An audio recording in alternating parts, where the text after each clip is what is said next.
चल रहा है कि लोग जेनजी अभी आ गए हैं एंड दे विल लाइक कि मैं जेनजी को हैंडल नहीं कर पा रहा हूँ। यही जेनजी फार्मा में मेडिकल रैप बन रही, यही पीएमटी में आ रही, यही ऑफिस में आ रही।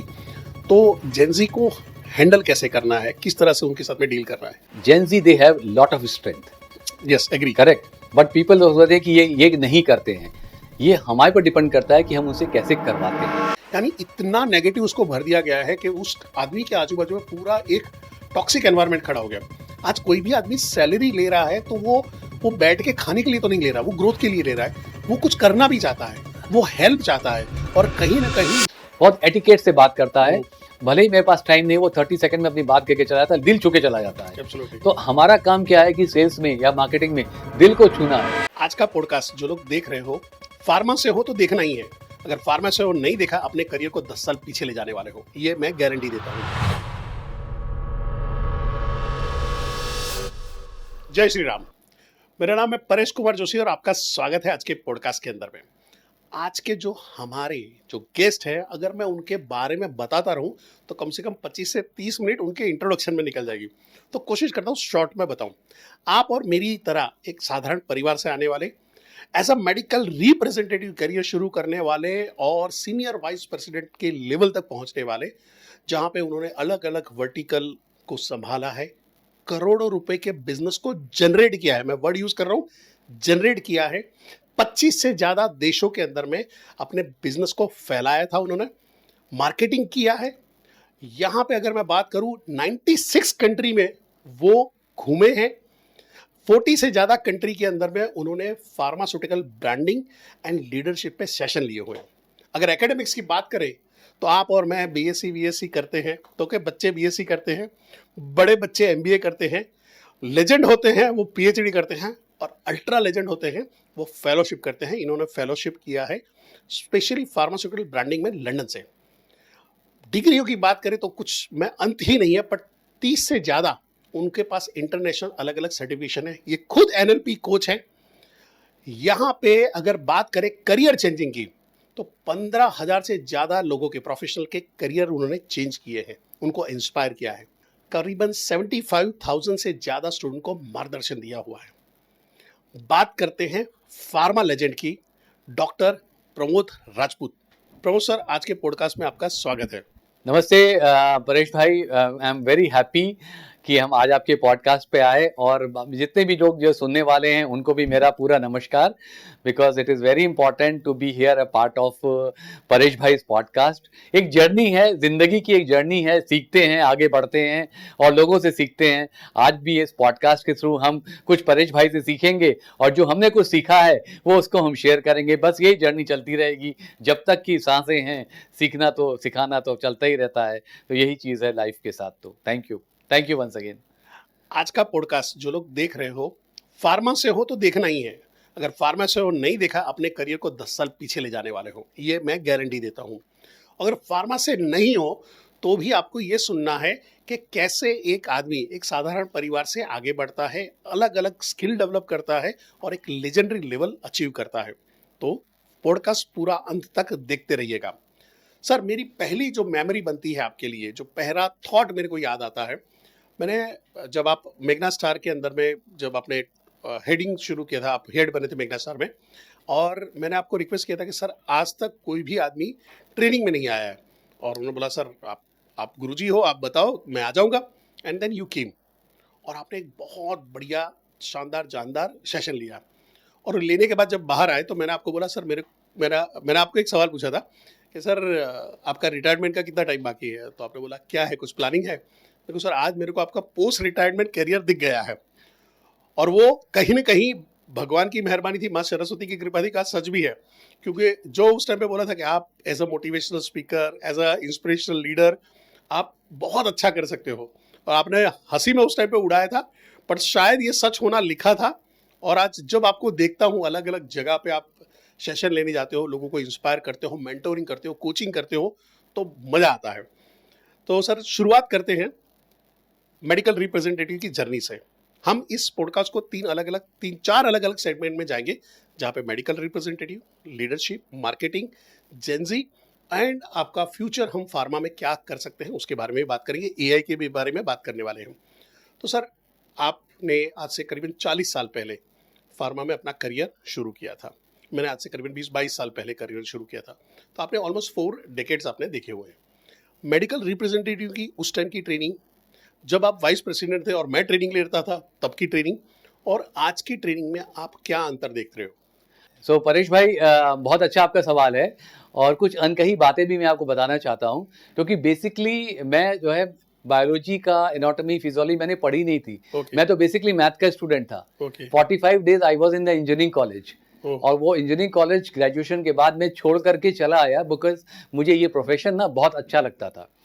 ओके। लेकिन जब मुझे कुछ एनाटॉमी फिजियोलॉजी प्रोडक्ट मालूम नहीं था, बट एक जज्बा था, जुनून था कि कुछ करना है, और ये प्रोफेशन में अच्छे से लोग आते हैं, बात करते हैं, इंग्लिश में बात करते हैं, डॉक्टर रिस्पेक्ट करते हैं और वो प्रोडक्ट के बारे में बताते हैं। मैं ये सबसे बढ़िया प्रोफेशन है, क्योंकि डॉक्टर तो बन नहीं सकते थे और इंजीनियरिंग का छोड़ करके चले आए हम। तो फिर मैंने क्या कि आपका जो क्वेश्चन है ट्रेनिंग, तो जब मैं कैडिला ज्वाइन किया तो वहाँ पे जिस हिसाब से जो ट्रेनिंग हुई वो मुझे जो है पूरा जो कहते हैं ना कि 360 डिग्री टर्न लेकर के आया, नॉट इवन 180 डिग्री। वो ट्रेनिंग ने मुझे बताया कि हर चीज़ की प्रोडक्ट का क्या है, क्या एनाटॉमी है, क्या फिजियोलॉजी है, कैसे करते हैं। वो 45 दिन की जो ट्रेनिंग थी ना, उसने मेरा माइंड चेंज कर दिया और बोला कि नहीं, ट्रेनिंग बहुत इंपॉर्टेंट है। बट समय बीतता गया, 1982 की बात कर रहा हूँ, अब तो 44 साल हो गए। तब जॉइन कैडिला हुआ करता था ये? जब ये कैडिला हेल्थ ये लेबोरेटरीज हुआ करता था, जब हमारे दोनों लीजेंड एक साथ थे। उसके बाद फिर जो है कैडिला हेल्थ केयर बना और यहाँ पे कैडिला फार्मा बना। ये जाइडस में चेंज हो गया 1995 में, ये कैडिला फार्मा बना। मैं तब की बात कर रहा हूँ। तो वहाँ से मैंने जो अपने गुरुओं को मैं हर आपके पॉडकास्ट पे उनको नमस्कार करता हूँ, और जो भी मैंने सीखा अपने गुरुओं से सीखा। और दूसरा जो मैंने सीखा वो डॉक्टर से सीखा, क्योंकि हम जानते थे कस्टमर तो मेरे डॉक्टर हैं, पर्चा लिखने वाले डॉक्टर हैं। तो अगर डॉक्टर के पास भी आप सीखने चले जाओ कि सर मुझे बताइए प्रोडक्ट कैसे काम करती है, तो वो क्या करेंगे, आपको बताएंगे भी खाली टाइम पे, और फिर आपका पर्चा भी लिखेंगे। तो मेरी दोनों चीज़ जो है सरल हो गई कि पढ़ाई की पढ़ाई हो गई, मेडिसिन का समझना हो गया और पर्चा भी निकल गया। तो वो मेरा बिजनेस पॉइंट ऑफ व्यू हो गया। और मतलब कहते हैं ना, भगवान ने कोई शक्ति दी और आप सब लोग का प्यार था जिससे कि मैं आगे बढ़ता गया। अब जो वो ट्रेनिंग का फेस चेंज हुआ, वो जब 2000 की बात करता हूं मैं, जो 20 साल के बाद की बात करता हूं, वो पीपीटी बेस्ड हो गया। पहले एसिटेट शीट हुआ करती थी, उससे पढ़ाई हुआ करती थी लिख करके। फिर जो है ओएचपी से होता था, ओएचपी मार्कर होता था। फिर पीपीटीज आ गई, लोग पीपीटी पे बात करने लगे। बीच में स्लाइड वाला भी चलता था। हाँ, स्लाइड प्रोजेक्टर भी चलता था, उससे स्लाइड प्रोजेक्टर से बताते थे। ट्रेनिंग हुआ करती थी, उससे नोट्स लिखा करते थे हम लोग, फिर उसको याद करके फिर प्रेजेंट करना पड़ता था। तो वो सब चीज़ें फिर चेंज होती चली गई। फिर क्या हुआ कि पीपीटी स्लाइड्स आ गई, पीपीटी में 40 स्लाइड्स 50 स्लाइड्स आ गई। 45 दिन श्रिंक होके 15 दिन पे आ गया। उसके बाद फिर कैसे कैसे जैसे जैसे समय बढ़ता गया, मेरे टाइम में तो 5 दिन का हो गया था। वही मैं बोले जा रहा हूँ। जैसे फिर 2010 आया है ना, 2010 में हो गई 7 डेज कैप्सूल ट्रेनिंग की बात होने लगी।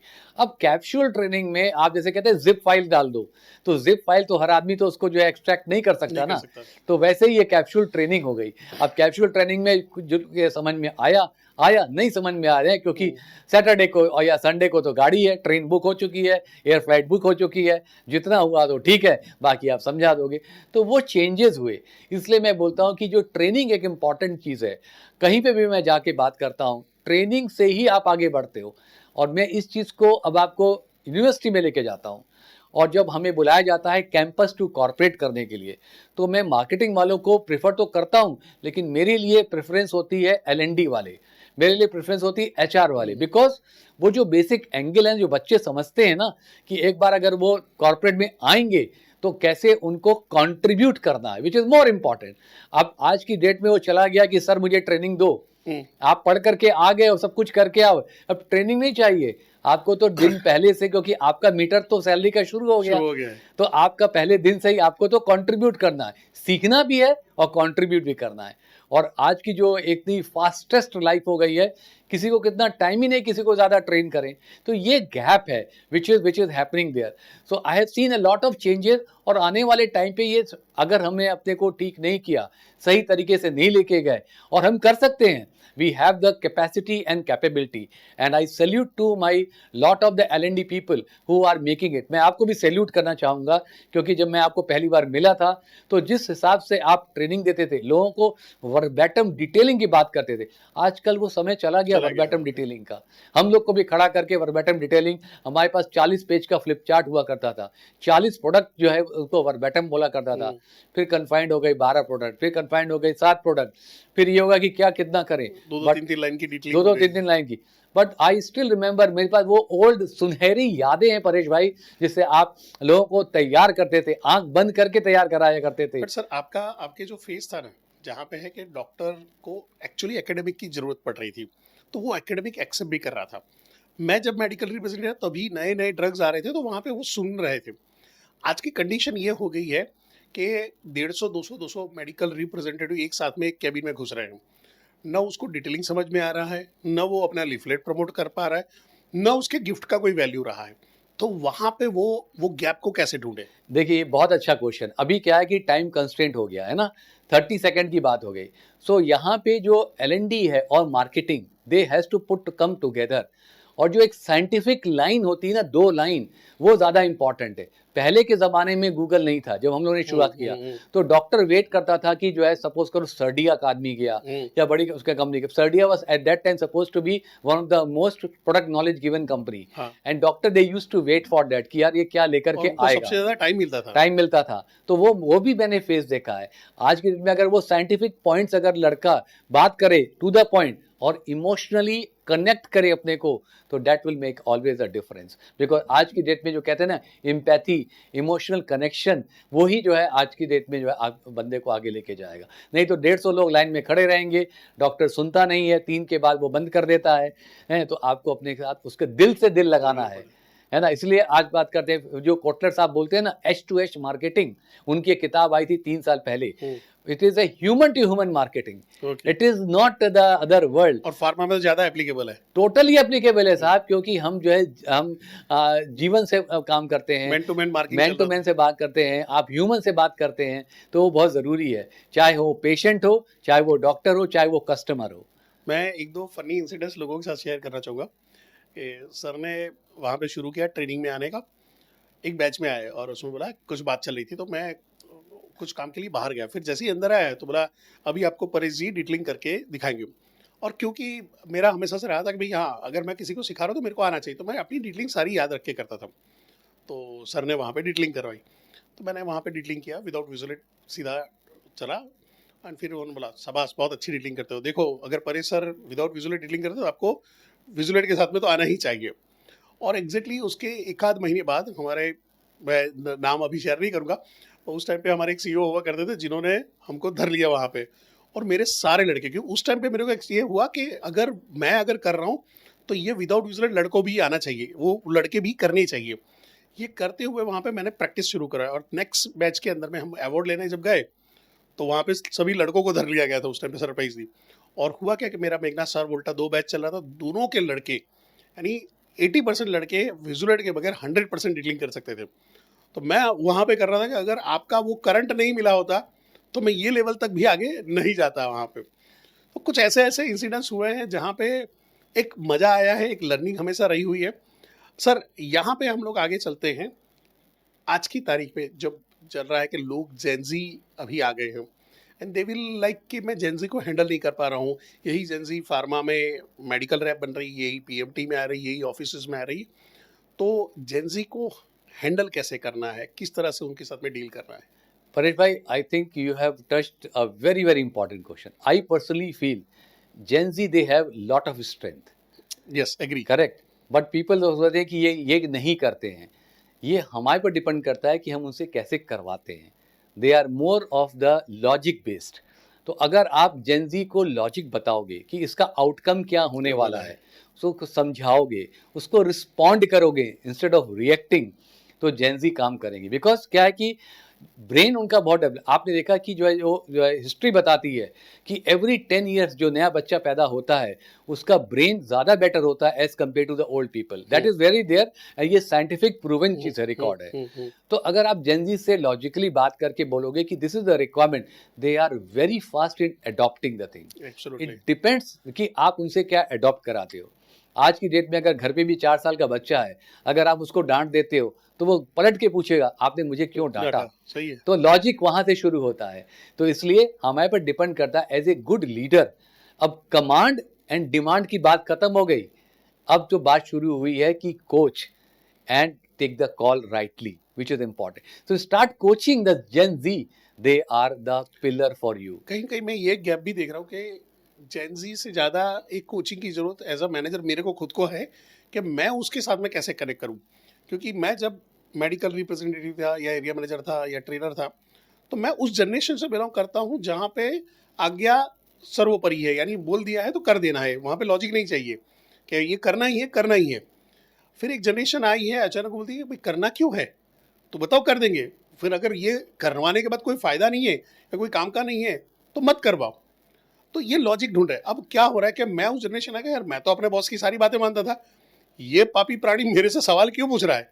और कहीं न कहीं वो ईगो क्लैश या एक जनरेशन गैप या वो कमांड का जो गैप आ गया है, वो मेरे को लग रहा है कि हमको जितना जेनजी को अलाइन करने में मेहनत करनी चाहिए, उससे ज़्यादा अलाइन हमको लीडरशिप लेवल पे, मैनेजरियल लेवल पे, मैनेजरियल डेवलपमेंट प्रोग्राम में भी इसको क्लब करने की जरूरत है, जहाँ पे एक बेटर एनवायरनमेंट आप प्रोवाइड कर सको. क्योंकि डील तो अगले 5 साल के बाद उन्हीं से डील करना है आपको. Absolutely right. Actually, क्या है कि now there is a theory of the leadership has been changed, right? Today every person is a leader in their own domain. अब लीडरशिप का ये है कि how to take your team. मैं हमेशा ये बात करता हूँ कि लीडरशिप को आपको कैसे पहचानना है. अगर आप बोर्ड रूम में बैठे हैं और कोई आउटसाइडर आता है तो वो समझ ना पाए कि इसमें से कौन लीडर है. आप अपने लोगों को इतना तैयार करो. That is the beauty of the right leadership. You are not supposed to lead. You are ensure that when you are not there, people should be leading the things so that जो आपके रहते पे achieve करते थे उससे ज़्यादा भी वो अचीव करें, क्योंकि आपने उनको रिस्पॉन्सिबिलिटी दी है. They are accountable and that is the reason. Responsibility and accountability are the two very important word in the leadership. If you make the person accountable, if you make the person responsible, वो अपनी जी जान लगा देंगे. और basically मैं बता रहा हूँ, जो भी मैंने काफ़ी चीज़ जो सीखी है, जो चाहे 3-4 साल में, 5 साल में, मैंने अपने जेनजी लोगों से सीखी है. बिलीव यू मी, जब मैं कैडिला में था, मैं आधा घंटा 1 घंटा जेनजी के साथ बैठा करता था. पीएमटी के जो नए लड़के आते थे, बच्चे आते, उनके साथ बैठता, उनसे पूछता था तुम क्या सीख करके आए, तुम कैसे इसको यूज़ कर रहे हो, क्या चीज़ है, क्या नया है. ये मैंने देखा जब अपना केडिला यंग लीडरशिप प्रोग्राम भी चल रहा था. सो जो मैग्ना स्टार वाले जो थे, वोल्टा वाले जो थे, उनके साथ में आप मैक्सिमम टाइम निकालते थे जो यंग लड़के आते थे, क्योंकि सीधे आके लैंड हुए हैं और उनको फार्मा का क्या बोलते हैं कि हम लोग बोलते हैं कि फार्मा का प नहीं मालूम इस बंदे को, और वो मार्केट में जाके क्या हल्ला मचाएगा अपने को नहीं पता है.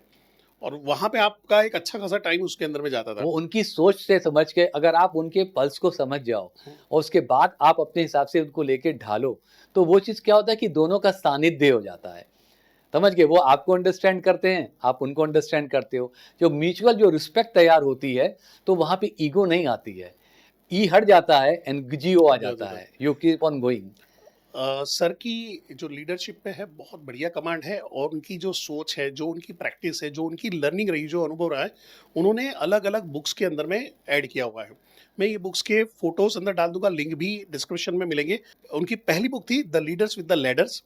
सेकेंड बुक थी leader for a transformation leadership, जहाँ पे आया फिर एटीट्यूड मैटर्स, और अभी जो लेटेस्ट चल रही है एक्सेप्शंस.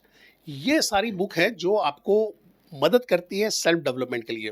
इनफैक्ट फार्मा के अंदर में मैं एक ट्रेंड हुआ करता था, जब हम कुछ अच्छा डिटेलिंग या कुछ भी चीज़ कर रहे होते थे, या बर्थडे आया है या कुछ भी ऐसी जहाँ पे अप्रिशिएट करना था, तो हमारे लीडर हमको बुक दिया करते थे. मेरी ये रिक्वेस्ट है आप लोगों से, आप अपने नेक्स्ट लेवल के लीडर अगर तैयार करना चाहते हो, ये बुक्स है, आप उनको हाईली रेकमेंड कर सकते हो, उनको गिफ्ट कर सकते हो. उनको पब्लिकली जब अप्रिशिएट कर रहे हो तो इस बुक के साथ में करिए. कहीं ना कहीं 2 लाइन भी दिमाग में गई तो बदलाव आएगा ही आएगा. Thank you so much. Actually क्या है कि ये बुक कुछ फार्मा के जो ओनर्स हैं उन लोगों ने भी ली है. This is Amazon best selling books. और ये मैंने बड़े ही बेसिक तरीके लिखी कि भाई लीडरशिप में क्या चाहिए. लीडरशिप होती है और what are the skills are there, what are the talent are there. Transformation leadership में क्या चाहिए. हम लोग बात करते हैं इसका एटीट्यूड ऐसा है, ये नहीं करेगा. अरे इसका एटीट्यूड बहुत अच्छा है, इसको हम कैसे करवा सकते हैं. वो डिपेंड करता है सीनियर के ऊपर, not on the junior. But मैंने जो देखा, आपका जो स्टाइल देखा, स्टाइल के अंदर में वही है कि it is not the jargons, it is something like story. जो आप एक्सपीरियंस करके निकले हो, वही आजू बाजू में है, वही उसी के आजू बाजू में सारी चीज़ें हैं. कोई देखो ना कि फिलिप कोटर का कहीं पे पढ़ लिया, इस बुक का कहीं पे पढ़ लिया और उठा के मेरी बुक में डाल दिया, ये वो स्टोरी नहीं है. तो ये मेरे को बहुत अच्छी बात लगी कि something which you have written not with the imagination, with the experience. Imagination होता है हर एक जन में, जब फैंटेसी बुक लिखते हो तो इमेजिनेशन चाहिए, पर जब सेल्फ डेवलपमेंट की बुक लिख रहे हो और वहाँ पे एक्सपीरियंस अगर आपका काउंट करता है तो फिर वो बात अलग हो जाती है। सर, आपने बीच में बात भी किया था कि एआई का टाइम आ गया है। How you look AI into pharma business? Fantastic question, right? AI is a real buzzword, and AI is going to support any person who is going to work either in pharma industry or in any industry. But AI enabler है. AI is going to give you the direction. अब suppose करिए जैसे Google map है, Google में अभी आपके पास आना था तो गूगल ने मुझे बताया यहाँ जाना 25 मिनट लगेगा, but I know the direction, so I'll see that what the Google map is telling and I will be able to reach there. So AI has to be used in the multiple ways. Clinical research में AI का काम होता है, जो 12 साल का clinical research था वो आजकल जो है 3 साल में सिमट के रह गया। न्यू मॉलिक्यूल्स डेवलपमेंट जो है आजकल वो कम हो गया, टाइम कम हो गया। डेटा एनालिटिक्स में जो है टाइम कम हो गया, because lot of datas are there. उन डेटा से आप जो है आउटकम निकाल सकते हो। I is going to give you thing, graphical things निकल के आती हैं, स्टैटिस्टिकल रिवॉल्यूशन उसके अंदर आ गया। तो आप एआई का ड्रग मैन्युफैक्चरिंग से लेकर के सेल्स एंड मार्केटिंग से लेकर के सप्लाई चेन से लेकर के आप कहीं पे भी देखो AI is going to help support. Now coming to the sales and marketing part, पहले क्या होता था कि प्रोडक्ट मैनेजर या sales manager they used to do lot of the on Excel sheet, right? ये कहाँ पे, ये क्या है, you put the things on that and उसका वो क्रक्स निकाल के आपको दे देगा, समरी निकाल देगा। तो नाउ अब आपकी उस पर विजडम काम करेगी, इंटेलेक्ट काम करेगा, जो आपका एक्सपीरियंस है। ये समरी तो मेरे हाथ में आ गई, अब इस समरी से हम क्या निकाल के इसका यूज करें जिससे कि आप उसको इंश्योर करें। फलश्रुति क्या निकालनी? ये सो है, अगर मैं आपको संतरा दूं तो और दो लोग हैं, उनको बोलो कि आपको दोनों को यूटिलाइज करना है, तो कैसे यूटिलाइज करोगे? तो एक बंदा जो है उसका जूस निकाल देगा और दूसरा संतरे की छिलके से मामलेट बना देगा। That is the use of that संतरा, करेक्ट? तो सेम चीज है एआई का, आपके पास जो भी डिटेल्स आती है उसको आप कस्टमाइज कर सकते हो, डिसीजन क्या ले पाते हो, क्या दे सकते हो, और इंटेलेक्ट उस पर काम करेगा, विजडम काम करेगी। तो utilize AI, AI is a enabler, but the person who doesn't know the AI, he will be or she will be unnecessary investing or spending or wasting. I put all the three things together in the time which is not required. अगर आपको suppose कर किसी doctor को customise mail करना है related to scientific, तो AI will give you the right thing which has to be taken.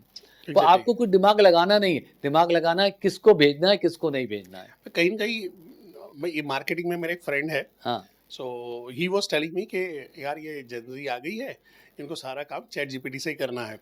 तो क्या मैंने वहाँ पे दिया और उसने मेरे को फटाफट चैट जीपीटी से बना के दे दिया। मेरे को अच्छा बनाया खराब बनाया?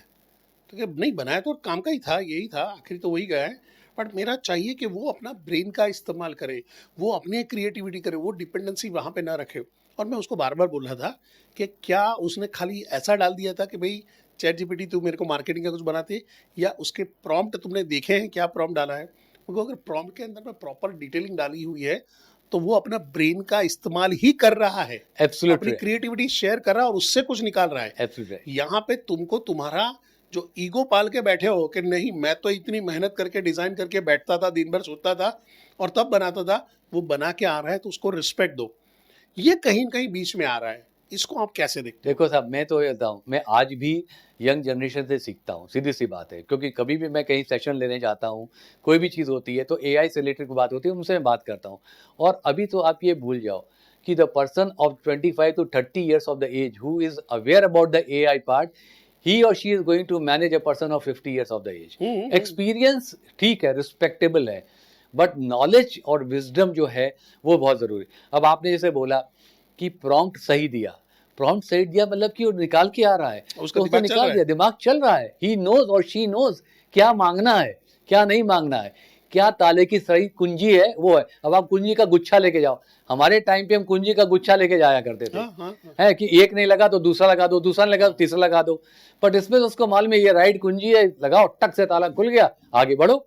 तो ही और she is saving the time, और उस टाइम को अब आपकी लीडरशिप पे डिपेंड करता है कि उस टाइम को आप कैसे यूटिलाइज करते हो। तो गिव हिम और हर अ गुड वर्क, जो कि वो अपना टाइम उस पर यूटिलाइज करे और उसका वो बिजी रहे, इंश्योर करे। तो आपके लिए वो जो बंदा जेंजी है ना, वो पिलर बन जाएगा, नॉट अ फिलर। बट ये कहीं कहीं होता है कि जैसे हम लोगों ने जब फार्मा में कर रहे थे तो मैं देखता था कि जो पीएमटी है, पुष्कर भाई, ये सब आप लोग बैठे और लगे हुए रहते थे कि स्ट्रेटेजी बनाने के लिए 5-5 6-6 दिन का डिस्कशन चल रहा है, ये सब चल रहा है, फिर विजुलेट ना एक वहाँ पे तो स्टूडियो में जाना आना, ये करने में यानी 3 महीना तो आपका चला गया है, फिर नेक्स्ट क्वार्टर का जब बारी आ रहा है उसके अंदर में 1-2 महीना इसी में जा रहा है। ये सारा जो 1-1.5 महीने का कामकाज है वो आपका 1-1.5 दिन के अंदर में खत्म हो रहा है, 2 दिन में अंदर खत्म हो रहा है। तो आप बेटर डिजाइन कर सकते हो, फ्यूचर प्लान बना सकते हो, बेटर और एक्टिविटी बना सकते हो, पर आपको कहीं न कहीं नहीं, मेरे को तो वही कीचड़ में 1.5 महीने वाले कीचड़ में पड़े ही रहना है। ना जी ना, वो वाला गड़बड़ मेरे को आज की तारीख में भी दिखता है। हमें देखो चेंज करना पड़ेगा, और जिसने चेंज किया वो आगे बढ़। अभी आपको एग्जांपल देता हूँ इनका एप्पल का, टिम कुक साहब जा रहे हैं 1 सितंबर को, new senior vice president is joining at the age of 51। See the difference, बहुत बड़ा गैप का, बहुत बड़ा गैप है। 21 साल यंगर आदमी सीनियर वीपी बनकर के ज्वाइन कर रहा है। सी the difference which is happening. अभी पॉलिटिक्स में देखो, नितिन जी आ गए, सच ए यंग पर्सन अध्यक्ष बन करके आए बीजेपी के, सच ए यंग पर्सन, नहीं तो 70 साल के होते उसके बाद बनते। तो ये चेंज हो रहा है, पैराडाइम शिफ्ट हो रहा है, मार्केटिंग में भी पैराडाइम शिफ्ट हो रहा है। Young generation taking care. आज की डेट में जो हमारी थर्ड जनरेशन जो एंटरप्रेन्योर्स की आई है, जितनी बड़ी बड़ी कंपनीज के देखो, फार्मा कंपनी के, these young generation they are taking to the very very higher leap, and that is the reason our respected prime minister says that आने वाले टाइम में हमारे जो भारत है, इंडिया है, it's going to become a power of pharmacy. Pharmacy of world तो हो चुका जेनरिक से, बट पावर ऑफ फार्मेसी क्यों हो रहा है? क्योंकि 3 से 5 साल के बीच में सब जो एक्सपायर हो रही है, पेटेंटेड एक्सपायर हो रही हैं। India is going to become a big hub of biosimilars, biogenetics, genes therapy के ऊपर। तो ये जो जनरेशन है ना, जो बन करके आ रही, एआई को हाथ में लेके आ रही है, थिंकिंग प्रोसेस चेंज करके आ रही है, यही आगे रूल करने वाली है। और इनोवेशन भी अपने यहाँ, innovation, creativity, right, this is coming up, and this generation they are full of that part. आज की अनदर एग्जांपल देता हूँ, स्टार्टअप्स। ये मत बोलना कितने फेल हुए, ये बोलना कितने सक्सेसफुल हुए। सब जनरेशन जो आई वो 30 साल के अंदर के हैं, दे ऑल आर दिस। तो ये यंग जनरेशन है ना। नहीं, अगर वहां पे फेल हुए वो अगर देख रहे हो तो वो देखना चाहिए कि उन्होंने करने की हिम्मत की। हाँ, आप तो उसी जनरेशन में रह गए जहाँ पे जॉब ही ढूंढ रहे थे। बिल्कुल, एटलीस्ट ये जनरेशन वो हिम्मत को कर रही है, बिल्कुल, वो पैसा बन कर रही है, टाइम बन कर रही है, पर कुछ भी तो कर रही है। अब गवर्नमेंट भी बात करती है, एमएसएमई के बारे में बात करती है कि you should be A job provider, not a job seeker, which is very important. तो करना ही चाहिए। मैं तो हमेशा आपके पॉडकास्ट पे कहीं पे भी मैं जाके बात करता हूँ, और अच्छा है कि आज आपके पॉडकास्ट पे ये बात हो रही। मैं सबसे बात करता हूँ कि start thinking that how you are able to build the thing which is important. Start learning the new way, nuances. Agentic AI आ गया, आपका काम आधे घंटे में होता है दोस्तों। जो 10 आदमी काम करते हैं ना, आधे घंटे में काम होता है, और आपकी जो टीम है वो सब फ्री हो जाती है आगे करने के लिए। And that is the reason that India is flourishing, that is the reason की न्यू जनरेशन फ्लरिश हो रही है। मैं यहाँ पे जो सर ने हमारा बातचीत चल रहा था, मैं उसी पे बात करूंगा कि जब आप एआई का इस्तेमाल करते हो, आपको एक आपका पता चलता है कि आपका बिजनेस कहाँ पे है, आपको खुद को मालूम है कि आपको किस लेवल पे उसको ले जाना है। अब आपके लिए काम क्या हो गया है कि आपको पता है कि अभी की कंडीशन क्या है, उसका एक राइट पिक्चर मिल रहा है। Now you are able to take a right direction. Absolutely right. Sir ने एक बीच में शेयर किया था, बहुत बढ़िया है कि वहाँ पे है कि कई बार क्या होता है कि आप डायरेक्शन सही लिया हो, पर आपका जो है एक्टिविटी है कोई दूसरे डायरेक्शन में जा रही होती है। यहाँ पे एआई आपको हेल्प करता है कि आपका डायरेक्शन भी क्या होना चाहिए और आपके एक्शन भी क्या होने चाहिए। Absolutely right. तो आप अपने डायरेक्शन को पकड़ के रख सकते हो। Correct correct. और बिजनेस के अंदर में वही जरूरी है कि आपका डायरेक्शन कौन से डायरेक्शन पे जा रहे हो।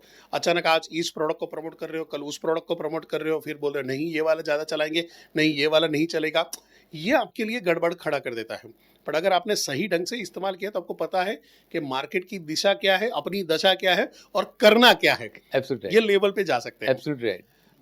सर मेरा एक सवाल ये है कि आपने जो विजन वाला बात किया था 2047 वाला, उसके अंदर में थोड़ा सा कि क्या क्या अभी फील्ड के अंदर में जो अभी आपने टच अपन किया है, उसके अंदर में अगर थोड़ा सा और ऐड ऑन कर सकते हो, क्या क्या फील्ड अभी आने वाले टाइम में बढ़ने वाले हैं, जो आज की जो फार्मेसी के अंदर में पढ़ाई कर रहे हैं हमारे जो स्टूडेंट हैं, जो शायद ये पॉडकास्ट देख रहे हैं, उनको पता लगे कि ये अब उनको क्या करना है, यानी उनको भी डायरेक्शन कौन से डायरेक्शन में जाना चाहिए। ओके, सो मैं आपको बता, सेल्स एंड मार्केटिंग तो एक सब्जेक्ट है जहाँ से हम लोग लेकर के आए। बट 85% ऑफ द बच्चे जो हैं वो सेल्स मार्केटिंग में नहीं जाना चाहते, उनको लगता है ये टफ जॉब है. Yes, it is a tough job, but it is a paying job जहाँ पे कि आप आगे बढ़ सकते हाई हो. Rewarding job. High rewarding job is there, right. Payment also is there and reward is also there, तो दोनों चीज़ होती है. But at the same time there is a medical writing is important, data analytics is important. Then supply chain management में आपको जो है जाना चाहिए, QA एंड QC में जाना चाहिए. Medical writing is going to become a very important thing. Clinical knowledge आपको होनी चाहिए. So there are multiple functionals are there. आपको L&D में आना चाहिए, लर्निंग एंड डेवलपमेंट में आना चाहिए, so that you can ensure the people should be able to learn the thing which is required. You have to be a part of HR also. That's why we call it a HR BP. और जो परेश भाई ने मुझे एक नई term बताई थी, learning and development BP, which is a business partner. So this is another thing where you should build your career, which is important. So अगर आप जाके देखते हो प्रोडक्ट डिटेलिंग के ऊपर, प्रोडक्ट मैनेजमेंट के ऊपर जाइए, पोर्टफोलियो मैनेजमेंट के ऊपर जाना चाहिए, अंडरस्टैंड करना चाहिए, छोटे छोटे पॉडकास्ट देखना चाहिए कि क्या आपके क्या कर सकते हैं, how to build a brand. Think about it, start listening the podcast and ensure that how you are able to make your career which is really required. आप अपने सीनियर्स के साथ जाकर के बात करो कि कैसे वो अपनी जर्नी को किए और आने वाले टाइम पे उस जर्नी पे पहुंचने के लिए आपको क्या करना होता है. तो prepare your road map and start working on the reverse direction which is very important. Sir, जो अभी हमने बात किया है, ये कल अपने बात कर रहे थे, उसी में वर्ड निकला था learning and development business partner, जो HRBP है. वैसे एक फोकस आया कि भाई लर्निंग एंड डेवलपमेंट खाली पढ़ा के ना आ जाए, रिलेवेंट एक ट्रेनिंग भी रहे. तो थोड़ा सा उसके अंदर में आप प्रकाश डालें, जो आपने कल बात भी किया था LDPP, कि एग्जैक्टली कौन से डायरेक्शन पे होना चाहिए. देखिए, LDPP का अब बहुत बड़ा श्रेय जाता है, इसलिए जाता है कि पहले हम बताया करते थे, हम सीखा करते थे, हमने बताया करते थे, सीखा करते थे what to say. Now LDPP has to ensure how to think then what to say. There is a change. So LDPP जो है बिजनेस पार्टनर, बिकॉज अगर राइट ट्रेनिंग, लर्निंग डेवलपमेंट लड़की का हुआ या किसी का भी हुआ, तो वो बिजनेस को बढ़ाएगा, because you are making them agile that what to think and then what to say, which is important. Exactly. Right. ये नहीं कि जो है पूरा रटा रटाया आपने बात करे. Why?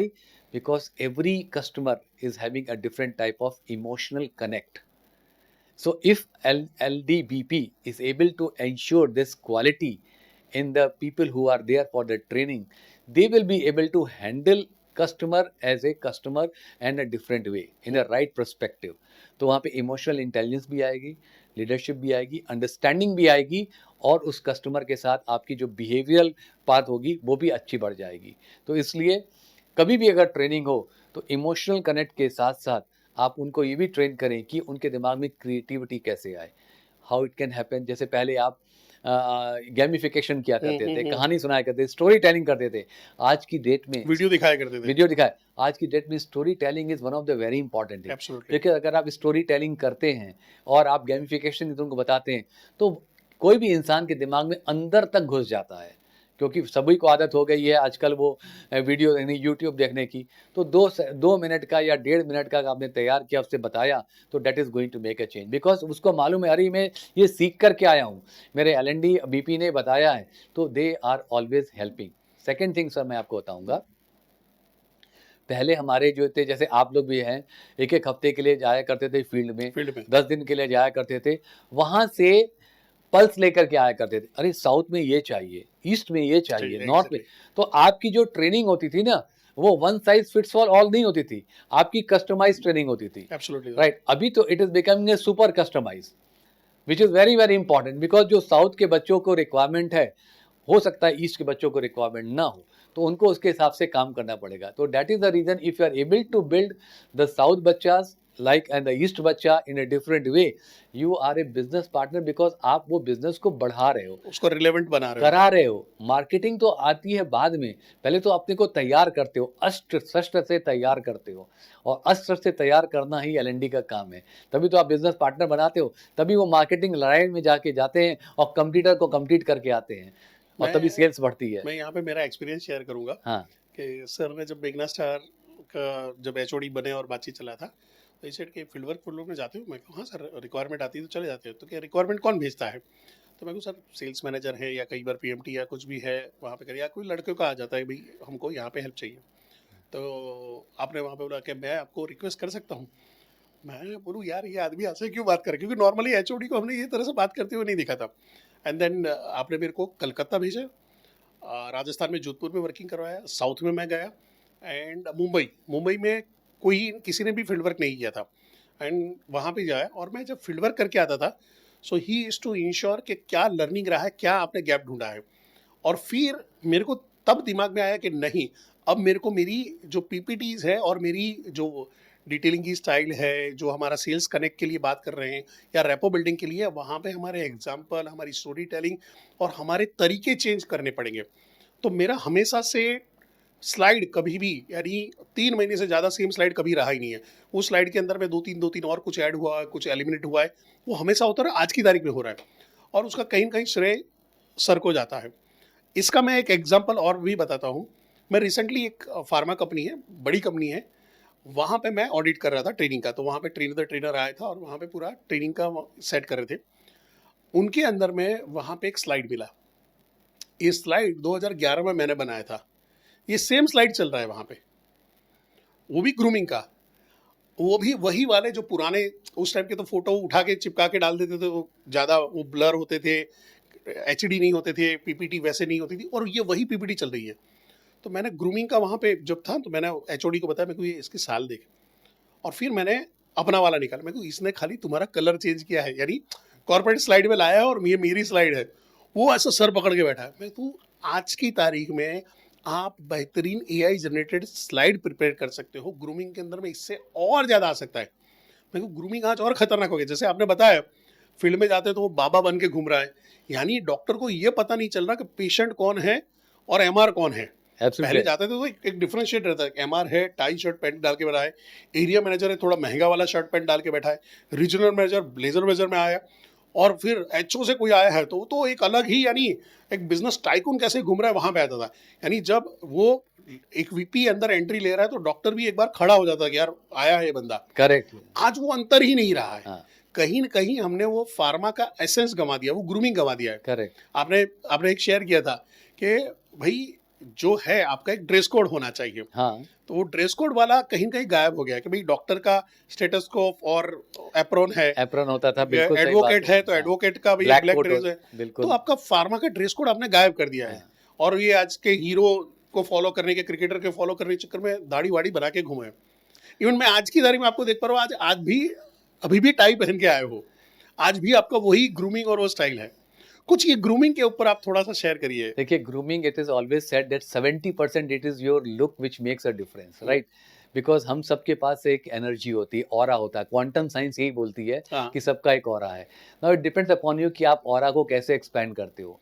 तो that is the way it doesn't means कि अगर आप जो है लुई फिलिप की या वैन ह्यूसन की आप 250 रुपए की भी शर्ट पहन के आ सकते हो, बट प्रॉपरली वो नीटली प्रेस हो, आपके कॉम्ब हेयर हो और आप presentable ho, which is very important because we are representing one of the most sophisticated profession of the universe, right? Absolutely. And when we are representing, we have to be seen as the most sophisticated person, and that is the reason tie, shirt and all, it is really required. Gone are the days जब people जो है सोचते थे कि नहीं नहीं ऐसा है। अभी तो बहुत ज़रूरी है और अच्छा हो गया है, क्योंकि डॉक्टर को भी जो है, डॉक्टर तो क्या 100 पेशेंट देखता है, सब थके हुए होते हैं, हारे हुए होते हैं, पर जब एक मेडिकल रेप जाता है, कोई नाइसली ड्रेस जाता है, डॉक्टर के पास भी फ्रेशनेस आती है। एब्सोल्युटली है विच इज है। तो इसलिए as a LND BP, right, grooming is again a very important thing. What to speak, what not to speak, how to wear, what not to wear, what are the dresses to be taken. It is a very important part of the grooming. I always say in any of the business you have to have the right dress code, right way of presenting yourself, which is making a difference. मैं जब अपने वहाँ पे training में लड़के आते थे ना, तो गेट के बाहर सबको खड़ा रखता था, टाई उतारो, टाई खोलो, टाई पहनो और अंदर आओ, बांध के आओगे। तो वो 7 दिन 8 दिन रोज टाई निकालना है, टाई बांधना है और फिर अंदर आना है, और वो अगर प्रॉपर बेल्ट तक टच हुई है तो आना है, बाकी तू तब तक बांधते ही रहे। करेक्ट। ये इन्वेस्टमेंट इतना काम में आया कि आज की तारीख में जो लड़के उस टाइम पे ट्रेन हुए थे, कहीं पे भी फार्मा मिल जाते हैं, आए सर, वो मेरे को लिटरली, यानी कई बार टॉन्ट में ही बोलते हैं टाई बराबर है। हाँ। तो मेरे को याद नहीं होता मैंने कब ट्रेन किया, पर वो बोलता है टाई बराबर, तो मेरे को याद है कि ये वो टॉर्चर से गुजरा तो है ही। और फिर वहाँ पे वो क्रेडिट भी देते हैं कि सर हम तो ऐसे ही थे, जंगली ही थे, आपने हमको इंसान बनाया है। तो कहीं न कहीं जो सर ने बताया वहाँ पे कि हमको जो ट्रेनिंग आज की तारीख में देनी चाहिए वो मार्केट रिलेवेंट हो। Absolutely right. आज से 10 साल पहले या 20 साल पहले जो डिटेलिंग करना वाला था, डिटेलिंग ऐसे करो, डिटेलिंग ऐसे ही होनी चाहिए, पॉइंटर यहाँ पे होना चाहिए, ये आपको चेंज करना पड़ेगा। आज वो सैंपल रखते-रखते कैसे बात करेगा, आज वो लीफलेट रखते-रखते कैसे बात करेगा, आज वो पार्किंग में चलते हुए जा रहा है, डॉक्टर के पीछे जा रहा है और वो अपनी प्रोडक्ट के बारे में 4 चीज़ ऐसे कैसे बता दे, जहाँ पे डिटेलिंग ना लगे। Absolutely right, absolutely right. ये सारी चीज़ें फ़र्क पड़ जाता है और और वहीं पे और ये एक सर। चीज़ और मैं से बात करता हूँ कि देखो उस टाइम भी 48 डिग्री टेम्परेचर हुआ करता जब Yes. हम काम करते थे। आज भी 48 डिग्री है। उस टाइम भी टाई पहन के सब लोग काम किया करते थे। आज की डेट में देखो सब चेंज हो गया। तो एक प्रोफेशन की एक कहते हैं ना कि एक डेकोरम मेंटेन करना बहुत ज़रूरी। और ये भी मैं आपको बताऊँ, जब हम डॉक्टर्स फ्रेंड हैं, मेरे तो काफ़ी फ्रेंड्स हैं, वो खुद बताते हैं कि अरे यार इस कंपनी का लड़का ना बहुत ही नाइसली ड्रेस होके आता है, बहुत एटिकेट से बात करता है, भले ही मेरे पास टाइम नहीं, वो 30 सेकंड में अपनी बात कह के चला जाता है, दिल छू के चला जाता है। एब्सोल्युटली। तो हमारा काम क्या है कि सेल्स में या मार्केटिंग में दिल को छूना है। बाकी अगर आपने किसी का दिल जीत लिया तो आप हमेशा के लिए जो है सेट हो गए। सिकंदर बन गए, नहीं जीत पाए तो नहीं बने। मैं इंदौर में वर्क कर रहा था। हाँ। मैं नाम भूल रहा हूँ। इंदौर में मराठी डॉक्टर है और जब मैं वर्क कर गया तो कि राजपूत जी कैसे हैं? राजपूत जी, अब मेरे को वो ध्यान भी नहीं है वो आपके बारे में। तो वो राजपूत जी, अरे प्रमोद राजपूत जी, मैं तो अच्छे हैं वहाँ पे करके, कि उनको याद देना। फिर मैं तो हाँ सर दे दूंगा। फिर उसको लगा कि मैं कुछ कंफ्यूज हूँ। देन ही सेड कि वो जब यहाँ पे थे इतने साल पहले, ये से आए थे, यहाँ पे है इतने सालों से, जब भी आते हैं मिल के जाते हैं, ये करते हैं वो करते हैं। मैं तो सर 100%। तो मेरे को वो लगा कि वहाँ पे कहीं ना कहीं, क्योंकि देखो फार्मा में ढेर सारे लोग हैं, ढेर सारे एरिया मैनेजर, रीजनल मैनेजर हैं, वो इंदौर का वो डॉक्टर आपको याद कैसे रख रहा है इतने साल के बाद में? तो कहीं ना कहीं वो लेवल का इम्पैक्ट छोड़ा है। ग्रूमिंग आपका पहला इम्पैक्ट है, आप कैसे दिखते हो, कैसे आपके एक्सप्रेशंस हैं, बातचीत कैसी है और कैसा आप इम्पैक्ट छोड़ रहे हो। कहीं कहीं हम फार्मा में अभी इसी चीज़ पे सबसे ज़्यादा मार खा रहे हैं। और अभी क्योंकि भीड़ दाढ़ी बना के बाबा बन के घूम रही है, इसमें आपको कुछ नहीं करना है, बैक टू स्कूल जाना है, अपने आप को डिफ्रेंशिएट करना है। वही पुराने वाले में आ जाओ, आप अलग बाय डिफॉल्ट दिखोगे।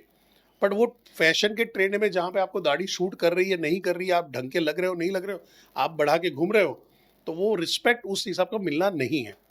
सर इस पे आगे चलते हैं लीडरशिप पे, क्योंकि लीडरशिप पे काफ़ी ऐसी चीज़ें हैं जो आपके पास यानी खजाना भरा पड़ा है। तो थोड़ा थोड़ा लीडरशिप पे चलते हैं कि एज अ फार्मा लीडर, मैं रीजनल मैनेजर के ऊपर जब जा रहा हूँ, तो एक रीजनल मैनेजर, अभी ये पॉडकास्ट मेजोरिटी देखेंगे, मेडिकल रिप्रेजेंटेटिव देखेंगे, एरिया मैनेजर देखेंगे, रीजनल मैनेजर देखेंगे, ठीक है, बाकी सबके ईगो होंगे। तो मैं उनको वहाँ पे है कि भाई रीजनल मैनेजर से एक सीनियर वाइस प्रेसिडेंट, एक सीईओ, सीईओ लेवल तक अगर आदमी जर्नी चाहना है, तो उसका क्या स्किल सेट होना चाहिए, क्या माइंडसेट होना चाहिए और कैसे वो इस जर्नी को पूरा कर सकता है? Good, very good question. Because क्या है कि हर आदमी की एस्पिरेशन होती है आगे बढ़ना, बट उस एस्पिरेशन के साथ जो है इंसान को अपने को बदलना भी बहुत ज़रूरी है, क्योंकि जिस हिसाब से हम चले थे वो हिसाब तो नहीं चलेगा। You have to keep on changing the way we change our cloth. जो हमारे 10 साल की उम्र में जो क्लोथ थे वो आज नहीं आते हैं, आने वाले टाइम पे नहीं आएंगे। सेम थिंग हमें अपने की हैबिट्स, वेज ऑफ थिंकिंग सब बदलनी पड़ेगी। सबसे पहला है माइंडसेट बदलना पड़ेगा। आप हर इंसान जो भी आपका टीम मेंबर है उसमें आप अपॉर्चुनिटी खोजो। सबसे बड़ी Okay. बात कि दिस पर्सन के अंदर क्या क्वालिटीज़ है, यही असली लीडर की पहचान होती है। Be a very positive thinker. अगर किसी का फेलियर हुआ तो failure is a part of the game, और फेलियर से जो अगर आप उसको आगे बढ़ाते के सिखाते हो तो वो आगे बढ़ जाएगा। लेकिन अगर फेलियर पे किसी को आप डिस्कार्ड करते हो, स्कोल्ड करते हो, तो फिर वो हिम्मत ही पीछे नहीं हो करेगा, जाएगा, हिम्मत ही हिम्मत नहीं टूट करेगा। जाएगा। हमारा काम है, क्योंकि जब हम जैसे आगे बढ़ते हैं, राइट, मल्टीपल लेवल्स पे जाते हैं, तो हम खुद काम नहीं करते हैं, हमें काम करवाना होता है। और काम करवाने के लिए आपको चाहिए प्यार, मोहब्बत, दिल से दिल को छूना, H2H, empathy. empathy, right, understanding the people, right communication, no negative word, encouraging the people, inspiring the people, motivating the people to ensure कि उसकी कैपेबिलिटी आगे निकल के आए। एक छोटा सा एग्जांपल देता हूँ, अपने हिंदू माइथोलॉजी में हनुमान जी का और जामवंत का, राइट। हनुमान जी में अबल शक्ति थी, लेकिन जब उनको वो पहाड़ लाना पड़ा, पार करना पड़ा, तो वो कहते मैं कैसे करूँगा, कौन करेगा, कैसे करेगा। तो जामवंत ने क्या किया, जामवंत ने उनको उनकी शक्ति की याद दिलाई कि आप में इतनी शक्ति है कि आप चाहो तो कुछ भी कर सकते हो। जब आप बचपन में थे तो आपने सूर्य को निगल लिया था, तो आप वो कम कर सकते हो। तो एक लीडर का काम होता है कि दूसरे की शक्ति को ऊपर उठाना, समझ गए, सही तरीके से उसको आगे बढ़ाना। That is the basic thing on the leadership. और अनदर थिंग विच है कि जो आप कर रहे हो उसको पहले आपको खुद को प्रूफ करना पड़ेगा। इंटीग्रिटी एक वर्ड आता है, वो कंसिस्टेंसी के बाद आता है कि अगर आप किसी अच्छी चीज पे कंसिस्टेंट हुए तो आपको बोला जाता है कि उसकी इंटीग्रिटी बहुत स्ट्रांग है। इंटीग्रिटी में आप फेलियर भी मिलता है, बट फेलियर में आप फेलियर को जो है एक स्टेपिंग स्टोन अपर लेके जाते हो और उससे सीख के आते हो कि नहीं यार, इसको गड़बड़ हुई, इसको ठीक करके मैं आगे बढ़ूंगा। एंड दैट्स व्हाई वी से कि इस आदमी की इंटीग्रिटी बहुत पक्की है, ये राइट जगह पे है। तो लीडरशिप में ये चीज़ बहुत महत्व देती है। जब मैंने अपनी किताब लिखी, किताब में मैंने 3 पॉइंट लिखे। पहली चीज़, लीडरशिप में क्या क्या चीज़ चाहिए, और लीडरशिप में स्किल्स में क्या क्या चाहिए, what are the skills are required. And third point I have written the talent. कुछ ऐसे टैलेंट होते हैं जहाँ पे आपको एफर्ट की ज़रूरत नहीं होती। वो क्या टैलेंट है? समय पे आना, ये होता है सच बोलना, कंसिस्टेंट रहना, इंटीग्रिटी होना। ये सब ऐसे टैलेंट है जहाँ पे कि आपका कोई बड़ा छोटा नहीं होता, हर इंसान के अंदर होती है, बट उसको कैसे लेके आना विच इज इम्पोर्टेंट। कहीं जाके कोचिंग करने की जरूरत नहीं है, वो अवेलेबल आजू बाजू में करना है, खुद ही होती है। घर से हम सीख करके आते हैं, घर से वो करके आते हैं, विच इज वेरी इंपॉर्टेंट। सो जैसे जैसे आप बड़े पोजीशन पे जाते हो, आपको इंश्योर करना है, इंस्पायर करना है, सो दैट आपकी जो टीम मेंबर्स हैं वो आए। और हमेशा सोचो कि मेरी जगह कौन नया आएगा, उसको बढ़ाओ। कैसे? अगर आप 4 लोगों को बढ़ाओगे तो आप जो है अपनी जगह से खाली करोगे। ये मत सोचो मेरी कुर्सी है, मैं कैसे हटूंगा। नहीं, लोग यहाँ पे उल्टा डरते हैं कि अगर ये सीख गया तो ये मेरे को रिप्लेस कर नहीं, देगा। बिल्कुल ये गलत है। क्योंकि जब मैंने फेयरवेल लिया कैडिला से, I am the only one person who got the farewell from Cadila Pharma, right? It took 1.5 years to request our respected CMD sir कि सर अब मुझे जाना है। जब लोगों ने बहुत मुझे बोला इतनी अच्छी पोजीशन पे परफॉर्म कर रहे हो, इतनी अच्छी सैलरी मिल रही है, तो क्यों छोड़ के जाना चाहते हो? मैंने कहा नहीं, अभी कोई नया आएगा, आगे बढ़ाएगा, मेरा काम हो गया, ये मेरी जर्नी थी।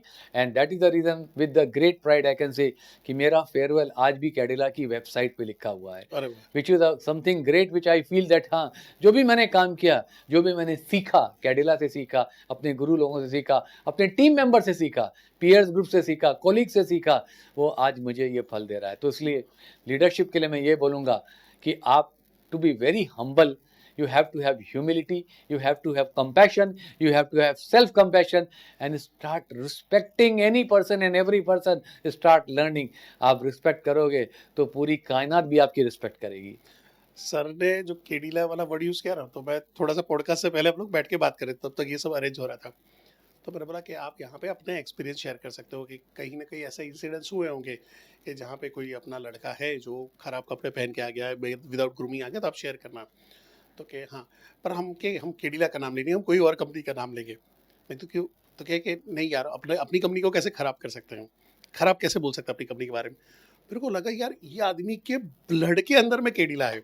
अगर डॉक्टर राजीव मोदी अगर ये वीडियो देख रहे हैं तो मैं हमेशा बोलूँगा कि सर बहुत ही कम लोग हैं जो आपके लॉयल रहे हुए, उसमें से एक डॉक्टर प्रमोद राजपूत जी है, जो पॉडकास्ट के अंदर में भी अपनी कंपनी के कोई खराब एक्सपीरियंस नहीं बोलना चाहते। तो वो बोले कि मैं कोई और कंपनी के नाम से बता दूंगा या कोई और लड़के के नाम से बता दूंगा, पर अपने कंपनी का नाम नहीं लेंगे।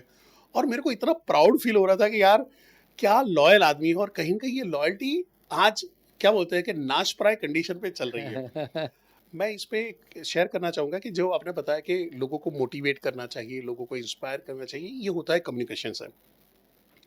और पीरियड जो मेरा अनुभव रहा है, अब जब मैं कोचिंग कंसल्टिंग में भी जाता हूँ, मैंने देखा है कि लोग अपने बिहेवियरल पे, अपने टेम्परामेंट पे काबू नहीं कर पाते हैं।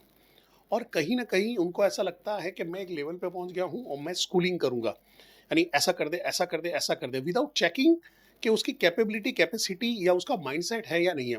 और फिर बोला जाता है कि तू गधा है, तेरे को समझ भी नहीं आता, तेरे बेवकूफ़ है, तू कुछ भी नहीं कर सकता। यानी इतना नेगेटिव उसको भर दिया गया है कि उस आदमी के आजू बाजू में पूरा एक टॉक्सिक एनवायरनमेंट खड़ा हो गया। आज कोई भी आदमी सैलरी ले रहा है तो वो बैठ के खाने के लिए तो नहीं ले रहा, वो ग्रोथ के लिए ले रहा है, वो कुछ करना भी चाहता है, वो हेल्प चाहता है। और कहीं ना कहीं जो ये कम्युनिकेशन का जो गैप आ रहा है और जिसकी वजह से पूरा एक माहौल खराब हो रहा है, वो रियलाइज भी नहीं करता है। और कहीं न कहीं मेरा भी यहाँ पे है कि यहाँ पे ऑर्गेनाइजेशन की भी एक गलती है कि वो बंदा जब एक रीजनल मैनेजर से आज वाइस प्रेसिडेंट पे पहुँचा है, तो उसको एक ट्रेनिंग की ज़रूरत है। उसको आप आईआईएम से ट्रेनिंग करवाओ, उसको कुछ एक्सएलआरआई से ट्रेनिंग करवाओ, जहाँ पे उसको पता चलना चाहिए कि ये अभी वो रोल नहीं रहा है। अभी तुम्हारा काम है सिर्फ लोगों को जगाते रहने का, लोगों को इंस्पायर करते रहने का, न कि आपको जाके उनको रोज का नजिंग करना है कि भाई कितना हुआ, कितना हुआ, कितना हुआ। और ये कहीं न कहीं मिस हो रहा है। आप इसमें क्या सजेशन देना चाहोगे कि कम्युनिकेशन को, एक मोटिवेशनल स्पीच को कैसे रोज के उसमें कन्वर्ट करें अपने? तो इसमें आपकी बात सही है, micro management should be stopped. हुँ, अगर आप, मैंने बोला था रिस्पॉन्सिबिलिटी एंड अकाउंटेबिलिटी, अगर आप किसी को रिस्पॉन्सिबिलिटी और अकाउंटेबिलिटी देते हो और उसको उस टाइम इनकरेज करती हो कि अगर फेलियर हुआ तो मेरी रिस्पॉन्सिबिलिटी है और सक्सेस हुई तो तुम्हारी रिस्पॉन्सिबिलिटी है, right? बढ़िया। Which is a very important thing, which always gives a person confidence to take the right decision at the right time at the right place. और 10 में से अगर 3 बार फेल भी हो गया तो 7 बार तो सक्सेस मिलेगी। तो आपको उसको इनकरेज, आपका काम ये होता है कि किसी को भी बना के डिटेल्स लेकर के आया तो आप ये मत पूछो ये खराब ये खराब, उसको बोलो कि अगर थोड़ा सा इसमें ये भी ऐड करो तो और अच्छा हो जाएगा, और तुमने अच्छा बहुत हो अच्छा किया है, इसको ऐड करोगे तो थोड़ा और अच्छा हो जाएगा, तो ये बहुत अच्छा लगेगा। It means you have encourage the person, उसकी मेहनत को आपने इनकरेज की और एट द सेम टाइम आपने अपने इनपुट भी दे दिए। बट ये मत बोलो मेरे टाइम में ऐसा, अरे गया आपका टाइम यार। ये very old saying is there, you can not encash the same cheque twice in the bank. एक्स तो आप जो 2 बार तो नहीं कर सकते। एक बहुत पुरानी कहावत है हिंदी में, किसी के आने से आती है बाहर और किसी के जाने से आती है ये बाहर। बाहर। तो अब आप समझ जाओ कि आने वाला बनते हो कि जाने वाला बनते हो। सही है, तो सही मैंने है। तो यही सीखा है कि आने वाला बनो, क्योंकि बाहर आ जाए, लोग वेट करें आपकी कि अरे यार वो बंदा आएगा ना तो कुछ ऐड करके जाएगा और हमें अप्रिशिएट करके जाएगा। नहीं, वो कहीं न कहीं होता है ना कि एक रिव्यू मीटिंग होता है, तो रिव्यू क्या होना चाहिए कि वो एक लेवल पे ऊपर चले जाए। वो रिव्यू का रेप कब बन गया है, ये समझ में नहीं आ रहा है। रिव्यू मीटिंग में देखो क्या होता है कि review is always how to do better, नहीं how to have the fault finding, no sorry. और मैं लेट मी टेल यू कि एक ही कंपनी में जो मैंने काम किया 40 सालों कंपनी में, मुझे ऐसा नहीं कि बहुत अपॉर्चुनिटी मिली, बड़े लेवल पे मिली, बड़े पैसे पे भी मिली, बट मैं हमेशा सोचता हूँ कि it is always people they see the other side of the grass is greener, greener, right? But I say it depends upon you how much you water your grass to make it greener. Absolutely. तो अगर आप review meeting में सही तरीके से encourage करोगे और जो जहाँ पे अपॉर्चुनिटी दिख रही है उसको दिखाओगे तो वो चीज़ रिव्यू मीटिंग आपकी एक्स्ट्रा ऑर्डिनरी रिव्यू हो जाएगी, जिससे कि आपका नेक्स्ट स्टेप तैयार हो। नहीं तो लोग क्या करेंगे, यार आज फिर रिव्यू है, आज फिर सत्यानाश होने वाला है। तो ऐसा नहीं होना चाहिए। कई बार क्या होता है कि सर एम्प्लॉई आपके साथ में लंबा काम करना चाहता है, उसका कमिटमेंट भी है, और कहीं न कहीं एक कुछ मैनेजरों की वजह से, कुछ लोगों की वजह से टॉक्सिक बन रहा है। मैं मेरी बात करूँ ना, तो शायद मैं केडिला कभी नहीं छोड़ता। जब मैंने जब एज ए ट्रेनर में आया, तो मेरा पहला बैच था, लेके आया, और इंद्रवदन सर थे, और इंद्रवदन सर का एक अपना ही एक ऑरा है। वो हर दिवाली में आके पर्सनली मिल के साल मुबारक बोल के मिठाई देना, यानी इतने बड़े लेवल पे कोई ही नहीं करता। मैंने शायद सुना भी नहीं कि कोई कोई दूसरी इंडस्ट्री में भी ये लेवल का हम्बल आदमी होगा और कर रहा होगा। तो एक कमिटमेंट बनता है। तो मैं जब लाया, बैच आया, बैच का अच्छा परफॉर्मेंस था, ही इंटरेक्टेड विद देम, और उन्होंने बोला कि क्या है करके, तो मेरे बारे में पूछा। मैंने बोला सर ऐसा ऐसा मेरा जर्नी था, और मैं आप यहीं से मेरा करियर शुरू हुआ था सब, अब ये करके फार्मा में। तो ही अप्रिशिएटेड, बातचीत की, और फिर बोला कि अभी आपको यहाँ से रिटायर्ड हो रहा है। तो मैंने बोला सर मैं प्रॉमिस करता हूँ मैं यहीं से रिटायरमेंट लूँगा। और मैं इतने खराब कंडीशन होने के बावजूद भी मैं टिका रहा था कि नहीं यार, मैंने एक लेजेंड को प्रॉमिस किया है। एंड मैं जो फैमिली से बिलोंग करता हूँ, तो वहाँ पे बोलते हैं वट, वचन और वैर। मीन्स वट यानी अपनी, जो बोलता है कि अपना जो सम्मान है वो कहीं पे भी जाना नहीं चाहिए, वचन तो दिया तो पूरा करना है, और तीसरा है अगर बदला लेना है तो बाप का, दादा का भी ऊपर का जो बदला होगा, अगर तुम आज बदला नहीं रहे हो तो तुम कपूत हो। तो वहाँ पे था कि दे दिया वहाँ पे करके। बट 2018-19 में एनवायरनमेंट ऐसा बनने लगा जहाँ पे यार कि मेरे काम की कदर नहीं हो रही है, जहाँ पे लोग तारीफ कर रहे हैं, मेल डाल रहे हैं, सब कुछ पहुँचा रहे हैं, हर चीज़ हो रहा है, और अचानक एक आता है, अचानक एक अपना परफॉर्मेंस रिव्यू शुरू हो जाता है। परफॉर्मेंस रिव्यू करने के बाद जो पीएमएस की साइकिल आ रही है, वहाँ पे आपको बेल करोड़ में डाल दिया जाता है। बोला कि भाई आपका तो 1% आएगा, 1.5% आएगा। यानी 2018 में I was having a C rating, बस क्योंकि बेल करो में किसी को देना था, और 1% सैलरी दिया। 2019 के अंदर में मेरा आया ए रेटिंग और मिला 1.5%। मैं कहा कौन सा तुम्हारा गणित चल रहा है। और मैं उस टाइम पे लोगों को देख रहा था कि जो कंपनी छोड़ रहे हैं वहाँ पे भाग रहे हैं, फिर वापस केडिला ज्वाइन कर रहे हैं और एक एक साल में डबल डबल पैकेज करके आ रहे हैं। दो दो तीन तीन बार, दो तीन तीन साल में निकल के जो वो लेवल डिजर्व नहीं करते उस लेवल पे आके बैठ गए हैं। यानी प्रोडक्ट मैनेजर था, आज ग्रुप प्रोडक्ट मैनेजर बन के बैठा हुआ है, जहाँ पे उसका प्रोडक्ट मैनेजर वाला भी औकात नहीं था, पर वो गेम खेल रहा है और कंपनी ये देख नहीं पा रही है। और कहीं कहीं ऐसा लगा कि कहीं कहीं वो सिस्टम नहीं है, वो ऑर्गेनाइजेशन के नहीं है, ये एज अ मैं ऑर्गेनाइजेशन कल्चरल फेलियर देख रहा हूँ। और वहाँ पे आता है जो आपने बोला है कि लीडरशिप जो है वो खाली आपका एज अ बॉस का नहीं, ओवरऑल आपकी ऑर्गेनाइजेशन की लीडरशिप क्या है, आपका एचआर का लीडर क्या है, आपका मार्केटिंग का लीडर क्या है, आपका एडमिन का, आपका सीएफओ, ये सारे अगर एक ही सूत्र में बंधे हुए तो काम में आता है। सर मेरे को हमारा अभी टाइम खत्म होने जा रहा है, तो मैं चाहता हूँ कि आप अपनी एक एक बुक वहाँ पे नाम और उसमें से क्या क्या लर्निंग है ये शेयर करिए। देखो सर की बुक बिक रही है, मैं चाहता हूँ कि आप अपनी राइट बुक चूज कर पाए। लिंक आपको डिस्क्रिप्शन में मिल जाएगी, जो भी आप बुक खरीदना चाहो तो अमेजोन की लिंक वहाँ पे शेयर कर दूंगा। सर की सारी किताबें अमेजोन की बेस्ट सेलर हैं, बढ़िया बिक रही है। और ये हम बुक का बेचने का प्रयास नहीं कर रहे हैं, but just want to share कि आप राइट बुक तक पहुँच पाओ। तो सर हर बुक का नाम और उसमें से लर्निंग क्या है ये शेयर कर दीजिए। बहुत अच्छी बात। मैं इसके पहले एक चीज़ और शेयर करूंगा। मैंने बहुत लीजेंड्स लीडर्स के साथ सीखा है। तो जब मैंने शुरुआत की थी तो श्री गणेश नायक साहब के साथ की अरे थी, right. So he was my first you can say mentor. Mister Madhav Kulkarni थे और बाकी और भी लीडर्स आए। फिर मैं जब यहाँ पे आया, मैंने श्री पंकज भाई को भी देखा है, उनके पिताजी को भी देखा है, श्री इंद्र अवधान मोदी साहब को भी देखा है, डॉक्टर राजीव मोदी साहब के साथ भी काम किया है मैंने, जो लास्ट मेरा था। फिर मैं यहाँ पे आया तो परसवानी साहब आ गए, one of the great person which I always जीपी रिस्पेक्ट, परसोरी साहब। जेपी परसवानी साहब, जहाँ से मैंने actual the termination of the marketing उनसे सीखी मैंने, because he was one of the great person. तो मैंने वो चीज़ सीखी। और मैं हमेशा जाता हूँ, जिससे जैसे आप बड़ी पोजीशन पे जाते हो ना, आपका काम क्या होता है कि ऊपर का प्रेशर झेलना और नीचे ना देना।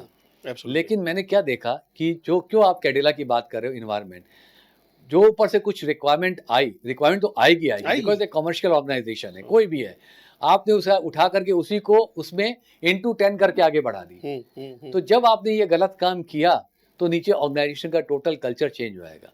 बट आपने अगर इंटू 10 माइनस करके नीचे दिया तो that happiness will be there. Absolutely. Why I am saying so? Because during the time of the COVID, मेरे जितने भी वर्टिकल्स के डिवीजन थे, 38 months, it is becoming a history in pharma industry. Every of the division has completed a target month on month, 38 months, which I got the OMG book of record. How? Because it was the connect with the people, understanding the people, respecting the people, and they started working for the organization for me. And और वही दूसरी वाले division में vertical में क्या हो रहा था उसके बारे में बात नहीं करनी है, सब जानते हैं। तो जो भी हिसाब से लेकर गए, इसलिए डिपेंड करता है कि आप कितना अपने को कंसाइज करते हो, कितना आपका मेंटली स्टेबल करते हो, कितना आप अंडरस्टैंड करते हो। तो कल्चर आपसे बनता है, ऑर्गेनाइजेशन का culture, it is a leaders who created, who destroy it also. तो मेरी रिक्वेस्ट ये है कि इस प्लेटफॉर्म पे it all depends upon you, right. और एक छोटी सी कहानी से मैं अपनी बुक के बारे में बात करूंगा, जो मैं बताता हूँ कि एक बार कुछ बच्चे थे, कुछ शरारती बच्चे थे, वो अपने प्रिंसिपल के पास गए एक चिड़िया को हाथ में लेकर के, और उन्हें बोला चलो प्रिंसिपल साहब को तो बहुत कुछ मालूम है, इनको मैं चिड़िया का बारे में पूछता हूँ कि जिंदा है मरी है। तो अगर वो बोलेंगे जिंदा है तो मैं जो है उसको मार दूंगा, मुट्ठी दबा दूंगा, बोलेंगे मरी है तो खोल दूंगा, कहेंगे उड़ गई। तो प्रिंसिपल से उन्होंने पूछा कि भाई सर बात बताइए, आप तो बहुत ज्ञानी हैं, ये हाथ में मेरी चिड़िया है, ये मरी हुई कि जिंदा है? तो उन्होंने बोला कि ये मरना और जीना तुम्हारे हाथ में है, जो करोगे ये तुम्हारे हाथ में है। Same thing as a leader, ये सब आपके हाथ में है, हमारे हाथ में, हम क्या बनना चाहते हैं, क्या बनाना चाहते हैं, it is all about her. Nobody is responsible, only we are responsible because we are unique and we have been created by the god. So that uniqueness has to be ensure and it has to be spread across. हम रहें ना रहें, लेकिन ये uniqueness का जो कहते हैं बैटॉन है, वो जो भी आदमी बंदा रहेगा वो लेकर के जाएगा। यही मैंने सीखा है और ये मैं देख रहा हूँ। तो देखते हुए कमिंग टू माई बुक, जो पहली बुक मैंने लिखी उसका नाम है लीडर्स विद लैडर्स। बहुत ही सोच करके मैंने टाइटल लिखा था। हर साल मैं केवल एक बुक लिखता हूँ, इसके अंदर मैंने लीडरशिप की ट्रेड्स लिखी हैं, स्किल्स क्या चाहिए वो लिखी है, टैलेंट क्या चाहिए वो लिखा है। कभी आपको टाइम हो तो पढ़ना, छोटी छोटी है, 1 पेज से ज़्यादा नहीं है, हैंडबुक है इसलिए मैं बोलता हूँ, और काफ़ी लोगों ने इस पे इसका टेस्टिमोनियल दिया।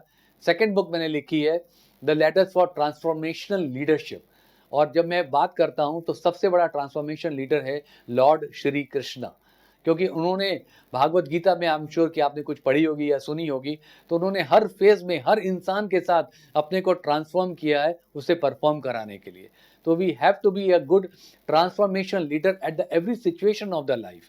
किसके साथ क्या करना है, कैसे बात करनी है, किससे करनी है, क्या कराना है, क्योंकि 5 उंगली जब भगवान ने सेम नहीं दी तो हर इंसान भी सेम नहीं होता है। That is the second book.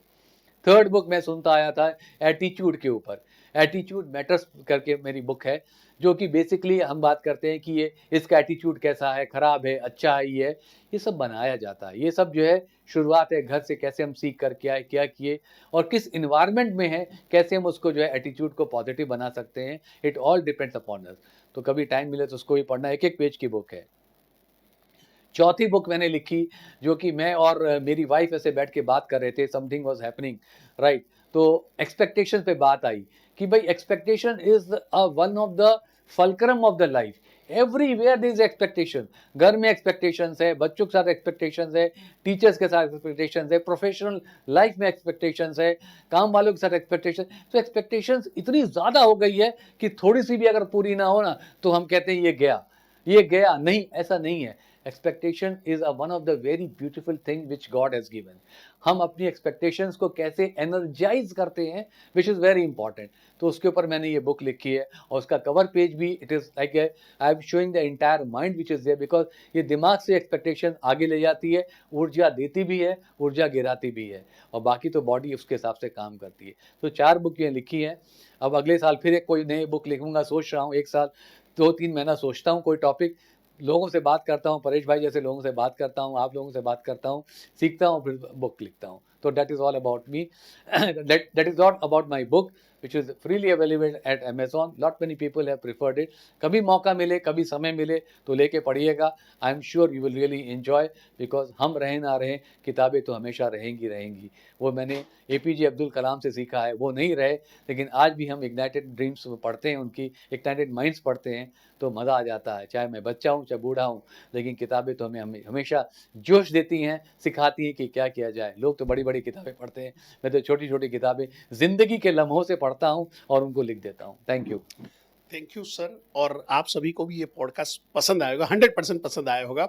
मेरा एक ही हम्बल सबमिशन है, अगर आपको ये पॉडकास्ट पसंद आया है तो अपने सारे ही दोस्तों को पहुंचाइए, सिखाइए कि कैसे काम किया जाता है, क्या माइंडसेट होना चाहिए, क्या स्किल सेट होना चाहिए, और लोगों का भला करने के लिए हमको मदद करिए।